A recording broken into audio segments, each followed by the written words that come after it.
Bom dia, irmãos. Uma alegria estar mais um domingo com vocês para a nossa Escola Bíblica Dominical Online da Primeira Igreja Batista de Nova Iguaçu. Nós estamos no nosso último trimestre do ano e nesse trimestre nós estamos estudando os profetas menores. São 12 profetas menores da revista Compromisso, da Convenção Batista Brasileira.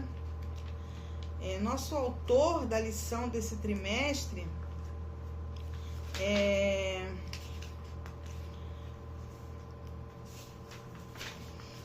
o pastor Públio Azevedo, casado com Andréia, pai de Amanda, Pedro e Isabela.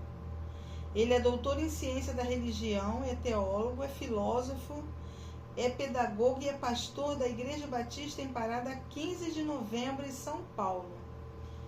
Ele é autor, escritor e é capelão. Ele é que escreveu todas as lições desse trimestre, baseado nos profetas menores de Oséias, Joel, Amós, Obadia e Jonas. E nós estamos, nesse primeiro mês, estudando o livro de Oséias.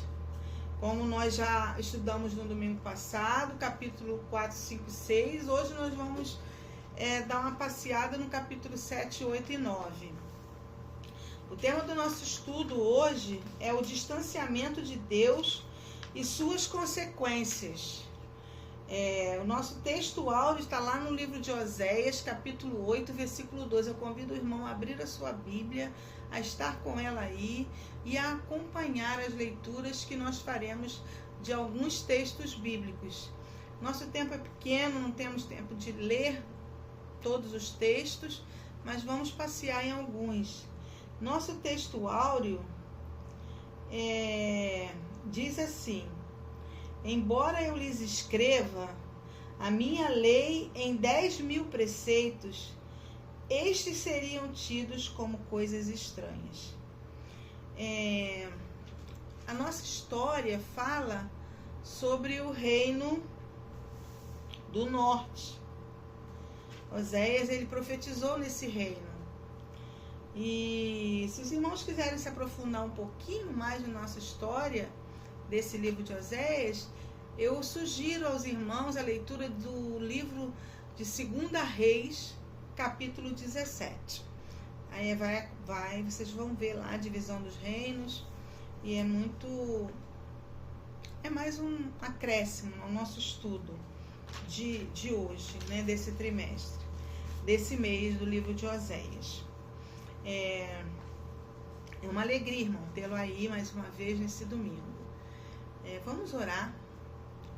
Senhor Deus e Pai, eu quero te agradecer, Senhor, por esse dia, pela oportunidade de falar contigo, pela tua fidelidade, Senhor, pelo teu amor, Senhor, que ultrapassa, Senhor, os nossos pecados, Senhor. O Senhor tem sido esse Deus amoroso, Senhor, que busca nos resgatar. Muito obrigada, Senhor, por isso. Obrigada por esse dia, por esse domingo, por esta manhã, pela oportunidade que temos de compartilhar a Tua palavra, Senhor. Eu quero te suplicar em nome de Jesus, ó Pai, que não seja só um conhecimento geral, uma intelectualidade, mas que, sobretudo, seja um toque do Teu Espírito, para que nós possamos perceber aonde temos errado com o Senhor, onde temos falhado, Senhor, com a Tua vontade, desagradado ao Teu querer, Senhor. Que a Tua palavra, ela venha falar conosco, Senhor, que ela venha nos incomodar, que ela venha falar, Senhor, aquilo que tem desagradado ao Senhor em nossas vidas, Senhor. Te peço que Tu perdoe, Senhor, os nossos pecados, aquilo que tem nos afastado da Tua vontade, Senhor, aquilo que não tem agradado ao Teu coração, que o Senhor possa nos incomodar e nos mostrar aonde temos falhado com o Senhor, Pai. Que possamos ter uma fé verdadeira, que nós não possamos nos arrepender de uma maneira somente superficial ou emocional, mas que a nossa vida, Senhor, seja tocada pelo Teu Espírito, de maneira que ela reflita a gratidão, Senhor, aquilo que tem sido para cada um de nós. Quero te pedir pelos meus irmãos que estão do outro lado, que o Senhor esteja cuidando das suas vidas, da saúde, da família, dos problemas, ó Deus, das necessidades, que tu venha, Senhor, a socorrer os teus filhos naquilo que cada um possa estar precisando. Obrigada pela tua igreja, Senhor, pela vida do nosso pastor Kleibel, pela vida da nossa diretora da Escola Bíblica Dominical, Senhor. Muito obrigada, Senhor, porque o teu trabalho tem tido continuidade, Senhor, aqui na tua casa. Nos ajude a perseverar, Senhor, naquilo que tu tem proposto para as nossas vidas. Perdoe, Senhor, mais uma vez eu te peço os meus pecados. E use a minha voz e fala conosco, Senhor, através da tua palavra. Tire de nós aquilo que não te agrada, Senhor, em nome de Jesus. Amém. Então, irmãos, o tema do nosso estudo de hoje é o distanciamento de Deus e as suas consequências. Como eu falei, né, nós estamos estudando capítulo 7 ao capítulo 9, e o livro de Oséias, ele nos mostra a profundidade do relacionamento de Deus com o seu povo. Aqui no livro de Oséias, Deus usa o casamento dele, né, do profeta, como uma ilustração viva da aliança que Deus formou com o seu povo, com Israel. Como nós vimos na semana passada, essa aliança foi formada lá atrás com Abrão, em Ur dos Caldeus, né? Deus prometeu a Abraão que faria dele uma grande nação, essa nação Israel, né? E Deus então realizou aquilo, chamou Abraão a sair da sua terra, lá no capítulo 12 de Gênesis 1, até o versículo 5, e Abraão foi obediente. E através da vida de Abraão, Deus formou a nação de Israel. Israel ficou cativo do Egito 400 anos. E Deus, com a sua mão forte, através de Moisés, tirou o povo do cativeiro. E o povo entrou na terra prometida. E Deus deu as suas leis, as suas ordenanças, e dizendo que o povo não deveria se misturar com os povos, né? Mas o povo se misturou, como nós vamos ver hoje. Então, a infidelidade da esposa de Oséias, né? Como ela feriu Oséias, a infidelidade de Israel, buscando outros deuses, também outros valores culturais, prazeres mundanos, rompe esse laço de fidelidade com Deus. Deus, ele se manifesta através das experiências humanas. Ele não se manifesta somente em rituais. Nós vamos ver lá em Hebreus 10, 1, que a lei era só uma sombra, né, das coisas que estariam por vir, não as realidades em si. Então, a lei nunca pode, né, pelos mesmos sacrifícios repetidos ano a ano, incessantemente, aperfeiçoar aqueles que se aproximam para adorar. A gente vai ver que Jesus é esse sacrifício. Ele é a lei, ele é a lei permanente, de elo entre Deus e o homem. Então, nós vamos ver que, mesmo diante da infidelidade de Israel, Deus, ele mostra graça, ele mostra misericórdia, ele mostra paciência. Ele continua sendo justo. Como nós vimos lá na frente, Jesus, ele veio ao mundo, se tornou homem e morreu para perdoar o meu pecado e o seu pecado. E então, irmãos, através desse sacrifício de Jesus, quando nós o recebemos, Deus quer de nós uma fidelidade. E eu gostaria de perguntar aos irmãos, e essa pergunta também é para mim: como que está o meu relacionamento com Deus hoje, o seu relacionamento com Deus? como você tem vivido a sua vida cristã? Pode ser, irmãos, que as atividades do dia a dia não nos dê tempo de nós vivermos essa vida de comunhão que Deus deseja conosco, né? As nossas atividades, as nossas atribuições, os nossos compromissos, eles às vezes nos atrapalham. As nossas escolhas, né? A tecnologia, as distrações, as vozes, elas vêm até nós e elas podem, então, não permitir que nós tenhamos essa comunhão sincera com Deus, né? E aí eu passo a semana, chega no domingo, eu me apresento com meus rituais, com a minha adoração, com a minha obrigação, da minha devoção. Chega na segunda-feira, terça, quarta, eu não tenho essa comunhão de oração, de leitura da Bíblia. Os profetas, irmãos, eles lembravam ao povo de quem o povo era. O povo era a nação escolhida.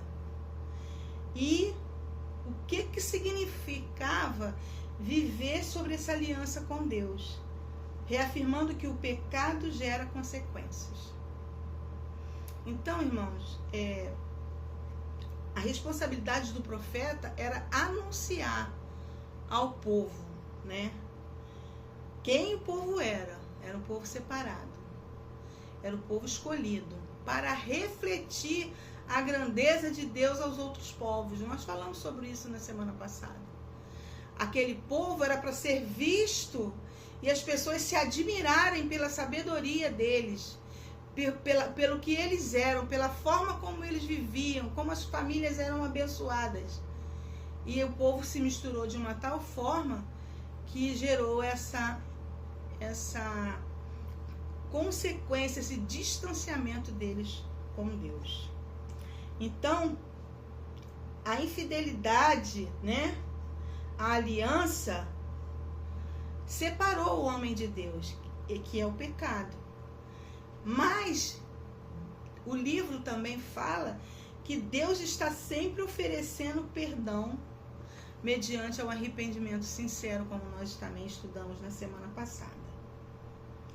E às vezes a gente está tão preocupado com o que o outro está pensando de mim, que eu não busco viver da forma que Deus se agrada. Eu me preocupo em viver mais de uma maneira que agrade ao meu colega de trabalho, ou ao meu irmão, à minha família, do que viver da forma que agrada a Deus. Porque as pessoas vão me criticar pelo meu modo de ser, pela minha escolha de servir ao Senhor. E nós precisamos nos preocupar em agradar a Deus. Então, hoje nós vamos ter como objetivo entender que o distanciamento de Israel de Deus, as consequências desse afastamento, e como nós, como cristãos, podemos ter como lição, né, evitar esses mesmos erros que eles praticavam na nossa própria vida. Então, o objetivo nosso é esse, tá? E antes de nós seguirmos para o nosso estudo de hoje em si, eu acho que é importante destacar uma mensagem muito central no livro de Oséias. É o amor de Deus, que a Bíblia chama de Esed, uma palavra no hebraico, né, que representa esse amor, esse cuidado de Deus, essa misericórdia de Deus sobre a nossa vida, né? Mesmo com a infidelidade de Israel, Deus ele está pronto para perdoar. E com Oséias, também pela sua esposa Gomer, né? Ele não desistiu dela, né? Ele buscou a restauração do seu relacionamento. E Deus, ele busca essa restauração conosco.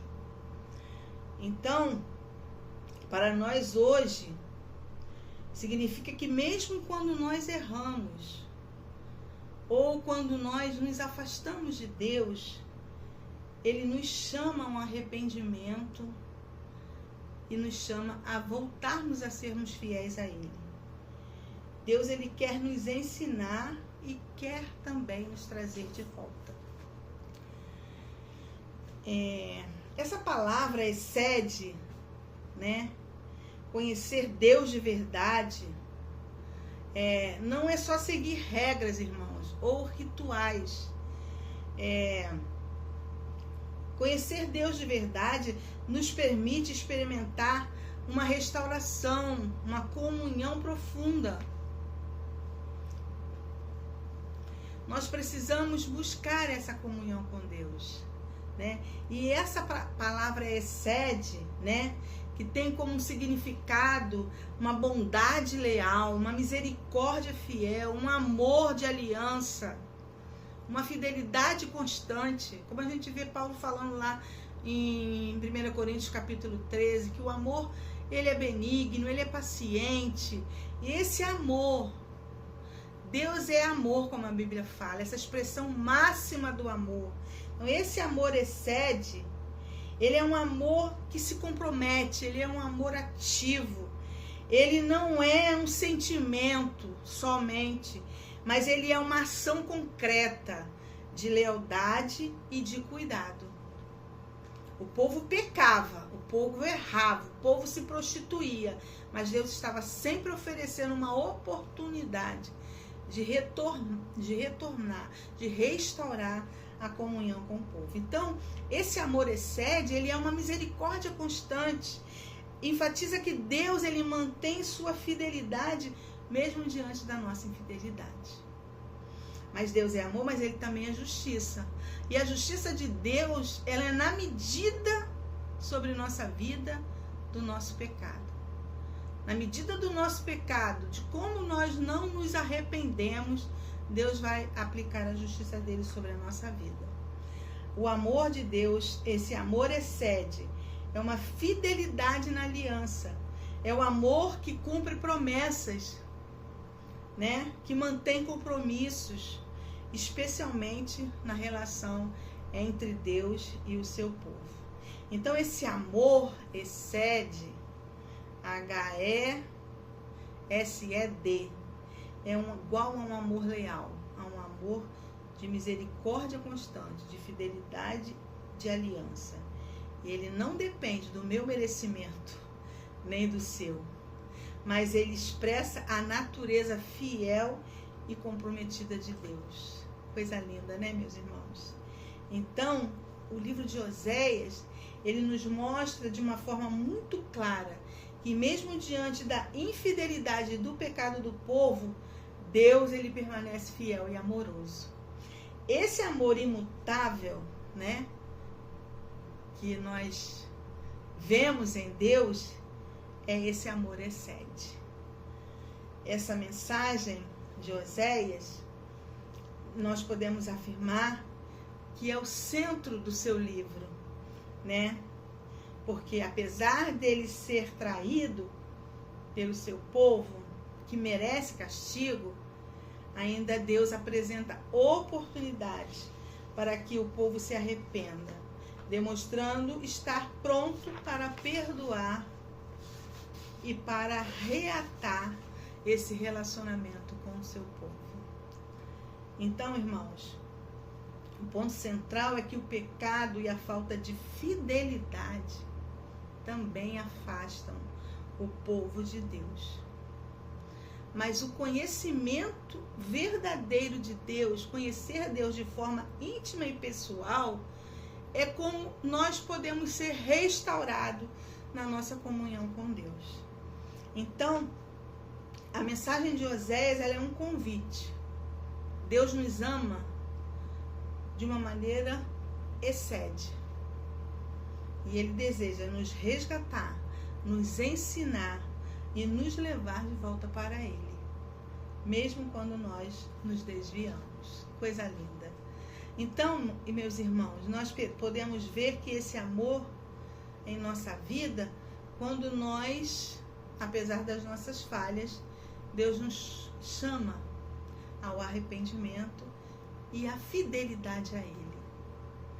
É um amor que nos corrige, mas é um amor também que nos sustenta e nos dá esperança.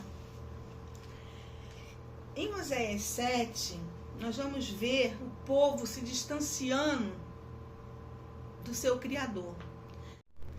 Então, irmãos, aqui em Oséias 7, nós vamos ver que Israel estava preso a rituais e também estava preso a uma preocupação do status de posse deles. E com isso eles foram perdendo, então, a relação real com Deus. Mesmo o povo vivendo no cuidado de Deus, como nós vimos lá no deserto, na conquista de Canaã, Israel também escolheu afastar-se do Senhor. Oséias 7, de 1 a 5, nós vamos ver isso. Vamos abrir então a nossa Bíblia em Oséias 7. Quando me disponho a mudar a sorte do meu povo e a sarar Israel, se descobre a iniquidade de Efraim, como também a maldade de Samaria, porque praticam a falsidade. Por dentro há ladrões e por fora a horda de salteadores. Não dizem no seu coração que eu me lembro de toda a sua maldade, mas agora, pois, os seus próprios feitos os cercam e acham-se diante da minha face. Com a sua malícia alegram o rei, e com as suas mentiras os príncipes. O versículo 10, irmãos.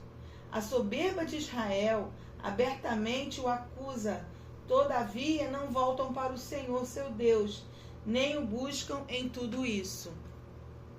Nós vemos aqui então que o pecado, gera essa consequência de um distanciamento do povo do povo com Deus. O pecado, ele bloqueia a comunhão do povo com Deus, bloqueia as orações, como a gente pode ver em Isaías 59, 12, vamos abrir rapidamente. Isaías 59, 12, a gente vê que há uma maldade, E Isaías, então, fala para o povo, porque as nossas transgressões se multiplicam perante ti, e os nossos pecados testificam contra nós, porque as nossas transgressões estão conosco, e conhecemos as nossas iniquidades. Então, o pecado, ele gera esse distanciamento. As nossas transgressões, os nossos pecados, ele bloqueia a nossa comunhão com Deus. Nós vemos isso quando Davi adultera com Batseba, ele perde a sua alegria. E aí o sacerdote vai falar com ele, trazendo à memória dele aquilo que ele fez, E Davi, então, rasga o seu coração diante de Deus, como a gente pode ver no Salmo 51, que é muito lindo. O Salmo 51, Davi confessando os seus pecados, se apresentando a Deus, Ele se arrepende e fala: Senhor, compadece-te de mim, ó Deus, segundo a tua benignidade e segundo a multidão das tuas misericórdias, apaga as minhas transgressões, lava-me completamente da minha iniquidade e purifica do meu pecado. Aqui, Davi reconhece o seu pecado e aí ele se arrepende. Ele fala assim: esconde o rosto dos meus pecados e apaga as minhas iniquidades. Lá no versículo 10 ele fala: cria em mim, ó Deus, um coração puro e renova dentro de mim um espírito inabalável. Não me repulses da tua presença e nem me retires do teu Espírito Santo. Davi, de uma maneira sincera, ele se rasga diante do Senhor, arrependido por aquilo que ele fez, a transgressão. Ele pecou não somente contra o povo, contra aquela família, mas ele pecou contra Deus. Então a gente precisa tomar isso como exemplo, buscar esse arrependimento sincero e não um ritual, né? Não prestar a Deus um culto onde o nosso coração está cheio de dor, de mágoa, de ressentimento, de tristeza, de um afastamento de Deus. Não é isso que Deus quer de nós. A gente às vezes fica muito preocupado com o que o outro está vendo em nós, com a nossa reputação, mas o nosso coração está longe de Deus. Não é tão importante assim, irmãos, a opinião do outro. O que importa é nós estarmos com o nosso coração puro e sincero diante de Deus. Então, meus irmãos, a gente vê o povo se afastar de Deus, né? No versículo 14, a gente vê: não clamam a mim de coração, mas dão uivos nas suas camas. Para o trigo e para o vinho se ajuntam, mas contra mim se rebelam. Aqui o povo está envolvido em idolatria, em bebedeira, em festivais, em rituais que desagradam a Deus, que Deus proibiu. E isso é um engano. O povo está sendo enganado nessa cultura em que eles estão inseridos por causa da desobediência, por causa dos acordos políticos, por causa dos acordos conjugais. Deus fez uma lista completa em Levítico, como ele queria que o povo se comportasse diante das outras nações. Mas o povo faz tudo o que desagrada a Deus. Então Deus fala para o povo, né, que eles estão enganados, estão iludidos. Eles se afastam de Deus e eles viviam essa vida de engano, mantendo uma religiosidade. Eles prestavam o culto a Deus, faziam os sacrifícios, mas isso era um ritual somente. Com isso também eles praticavam o adultério, eles eram violentos, eles eram idólatras, adoravam a outros deuses, misturavam o Deus de Israel com o Deus cananeu. E isso Deus não se agradava. Em Oséias 6,6, nós vamos ver que Deus fala: pois a misericórdia quero e não sacrifício, e o conhecimento de Deus mais do que o holocausto. Deus não queria aqueles rituais. Ele queria que o povo estivesse voltado a Ele com um coração sincero. O povo, ele queria manter aquela vida social ali no meio daquele povo idólatra, agradando a Deus e também ao mundo social que eles viviam. Jesus adverte lá em Mateus 6,24: você não pode adorar a dois senhores, porque ou você há de aborrecer a um e agradar ao outro. Deus não divide a glória dele com ninguém. Então era isso que estava acontecendo ali naquele momento da história de Oséias. O povo estava contaminado com a idolatria dos outros deuses, dos outros povos. E a gente às vezes está envolvido, tão envolvido com a nossa cultura, com aquilo que está ao nosso redor, que nós só prestamos a Deus um rito. Dominicalmente vamos à igreja, assistimos ao culto, ofertamos, achamos que estamos servindo a Deus, mas o nosso coração está envolvido com todas as outras coisas que está acontecendo lá fora, que está longe daquilo que Deus deseja de você e de mim. E a gente precisa ter cuidado com isso. Nós precisamos sair de uma aparência religiosa, né? Às vezes a gente busca um status social, a gente às vezes busca uma aceitação de um grupo de pessoas que vivem longe da vontade de Deus. E não é isso que Deus quer. Nós às vezes seguimos os modismos, seguimos os costumes sem avaliar se eles estão realmente alinhados com os princípios bíblicos. A gente às vezes tem um partido político, a gente às vezes faz coisas que estão longe da vontade de Deus. E isso traz, então, a separação, né? Traz esse distanciamento daquilo que Deus deseja de nós. E isso trará consequências. A nossa vida vai se tornando uma vida fria, sem testemunho, o nosso coração vai se tornando um coração endurecido, sem perdoar, fazendo coisas que desagradam a Deus. E a gente vai esfriando, às vezes não deseja estar na casa de Deus, vai de maneira automática. E a gente precisa perceber isso, irmãos, e ter cuidado. E o capítulo 9 de Oséias, a gente vai ver o castigo e a infidelidade. Eu quero também falar um pouquinho dessa teologia cananeia, desse envolvimento do povo com essa cultura que tanto desagradou a Deus, que foi a abominação para o Senhor. Oséias 9, 7 nos mostra que os dias de castigo e de retribuição estavam chegando. Israel queria agradar a Deus, mas também queria viver segundo aquela sociedade, aquela moda, aqueles valores mundanos, aquela cultura. E às vezes nós estamos assim, buscando sucesso, aprovação social, passamos por atalhos em vez de depender de Deus, e esse foi o erro de Israel, e às vezes também é o nosso erro. A teologia cananeia, meus irmãos, elas tinham algumas divindades, várias divindades. Uma das divindades era o Baal, o deus da chuva, o deus da fertilidade. Faziam sacrifícios a esse deus que eles consideravam responsável pelo bem-estar da terra. Esses rituais incluíam uma prostituição sagrada, que eles acreditavam que liberar poder era procurar a fertilidade. Então, Israel, ao mesmo tempo que adorava a Deus, a Yahvé, eles também buscavam as bênçãos de Baal. Então, eles confundiam a provisão de Deus com a manipulação dos rituais.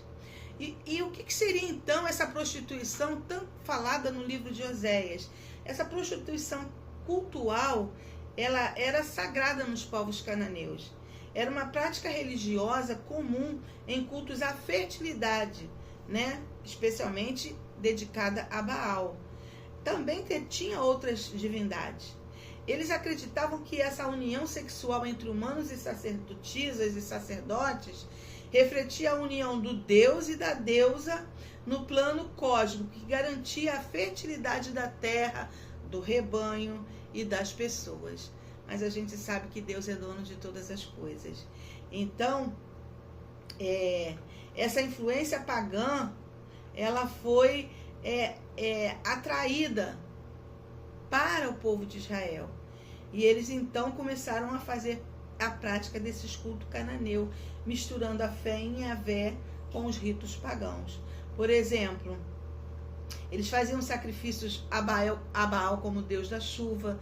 A gente lembra aquele episódio de Elias, E que ele mandou o povo fazer o seu holocausto, botar muita água, e os sacerdotes de Baal oravam, e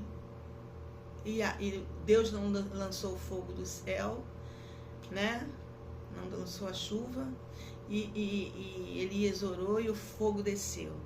A gente vê que Deus, ele se mostra todo poderoso. E essa cultura também, ela confundia a adoração verdadeira a Deus com esses rituais que afastavam o povo da fidelidade a Deus. E ele trazia também um impacto social muito grande. Essa infidelidade, Israel amava essas práticas pagãs, esses ritos, mais do que a Deus. Isso era uma hipocrisia religiosa, meus irmãos, porque eles mantinham os rituais, os sacrifícios a Deus, mas o coração deles estava naquela cultura em que eles estavam inseridos. E isso trazia sérias consequências, como violências, como injustiça, como idolatria, como degradação moral e perda da bênção de Deus. E hoje, meus irmãos? E hoje? Mas eu não faço isso. Hoje, não se trata dessa prostituição física, mas de uma prostituição espiritual. A gente, às vezes, busca sucesso, a gente busca segurança, reconhecimento, fora da vontade de Deus. A gente mistura a nossa fé com os valores culturais e sociais aonde nós estamos. E às vezes esses valores, eles estão longe daquilo que Deus quer, contradizendo a aliança que nós temos como filhos chamados por Deus para anunciar a sua palavra. Deus, irmãos, ele exige de nós fidelidade, ele exige de nós santidade, ele exige de nós uma dependência exclusiva. Ele não quer dividir a nossa comunhão com nada que não seja ele. Tudo é dele, para ele e para a glória dele. Do Senhor, como diz o Salmo 24, é a terra e a sua plenitude, o mundo e aqueles que nele habitam. E Deus não compartilha a sua glória com ninguém. Como ele fala mesmo lá em Mateus 6, 24. Você não pode servir a dois senhores, porque você há de desagradar a um. E esse desagrado a Deus vai tendo um afastamento da presença dele. E esse afastamento vai causar problemas na sua família. Às vezes até na sociedade em que você está inserido e na sua vida pessoal. E a gente às vezes está cheio de problemas porque nós estamos afastados da vontade de Deus. E a gente precisa estar atento, meus irmãos, para reconhecermos essas idolatrias modernas. É o primeiro passo para que a gente tenha uma restauração, o arrependimento. Então, meus irmãos, há algo na sua vida ocupando o lugar de Deus, como Baal ocupava o lugar de Yahvé?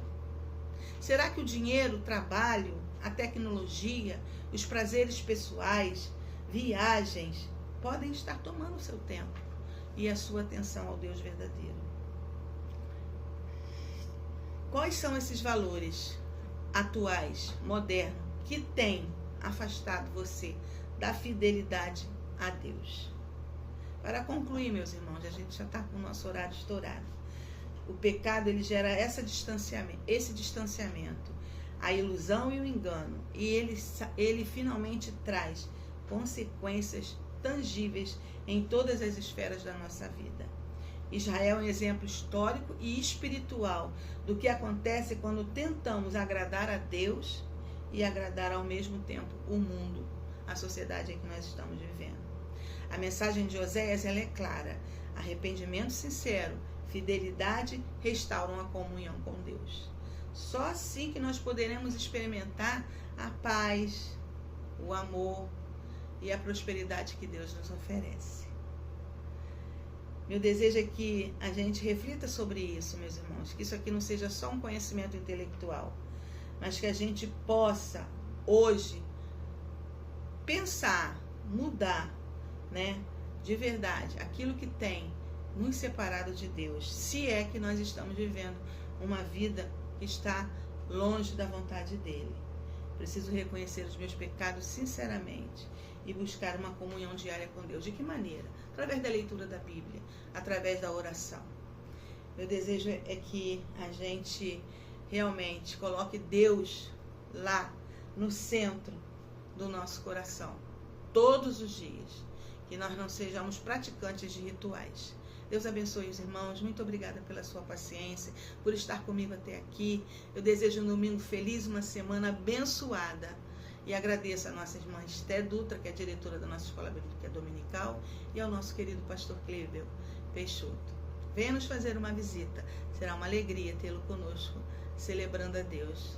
Vamos orar. Pai amado, Deus querido, muito obrigada pela tua palavra, Senhor. Nos ajude, Senhor, abra os nossos olhos para vermos aquilo que tem desagradado ao Senhor. Tenha misericórdia de nós, Senhor, e nos ajude a sermos cristãos sinceros, Senhor, diante do Senhor, para que o mundo veja o teu amor em nós e que veja em nós que somos o povo separado para a glória do Senhor. Dá-nos um domingo feliz. Abençoe os meus irmãos, Senhor, lá nas suas casas, a sua saúde, a sua família, e dá-nos uma semana abençoada em nome de Jesus. Amém. Bom domingo, meus irmãos.